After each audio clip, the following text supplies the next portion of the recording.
YouTube, what it do? You are now rocking with your favorite online fitness coach, Coach Perk from athleticallybuilt.com, where we help you to become athletically built within 12 weeks. And I'm coming back at you with another video. And today's topic is how alcohol affects muscle building. And as a bonus, I'm going to share a story that involves me and alcohol at the end of the video. So lock in, stay tuned, and I'll see you on the other side.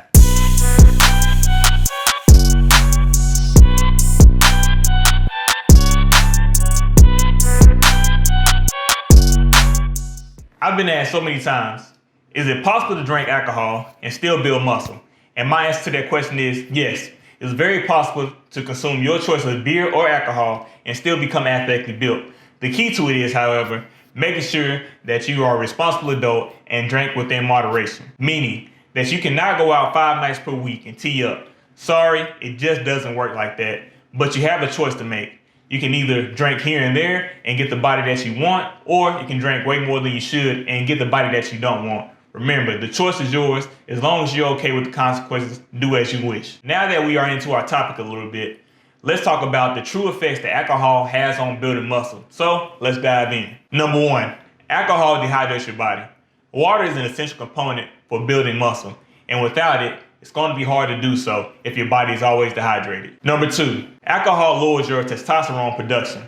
So in other words, the more testosterone that you have, the more muscle you produce. The less testosterone you have, the less muscle you produce. Number 3, alcohol decreases protein synthesis, which helps your body to recover so that your training performance doesn't suffer. Those are the 3 disadvantages of drinking alcohol. But there's one major advantage that alcohol has, and that is on your social life, because it can make things so much fun. There's no science behind this because we all been there, which leads me into my story. When I was younger, I used to go out 3 to 4 nights per week with my friends and just have a good time. I would get off work, grab a bottle, pre-game, and then go downtown to drink some more. And if you're from Nashville and you're old enough to remember when 2nd Avenue was 2nd Avenue, when we had Club Graham, Club Fuel, and it was an after hours club, I forget the name of it now, but every weekend that was a place to be. I had so much fun and have so many stories that I could share. But as I began to get older, I started to realize that I was using alcohol as a crutch. Not that I was an alcoholic, because I wasn't drinking throughout the week, but I was using it to be more social. And as I began to mature, I started not to like that. So I made a vow. I quit drinking alcohol for 6 months to maybe somewhere around a year. And I gotta admit, at first it was very awkward. I felt lonely as hell because I was the only one that wasn't drinking. But as I began to go out more and more, I began to get more comfortable with myself and started having more fun than when I was drinking.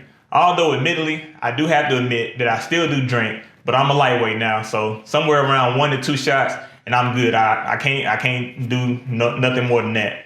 But it was that experience that made me the person who I am today. And I'm glad I had to go through that. I want to thank you for making it to the end of the video. Leave a comment down below. Let me know what your biggest takeaway is, and I'll catch you in the next one. Peace.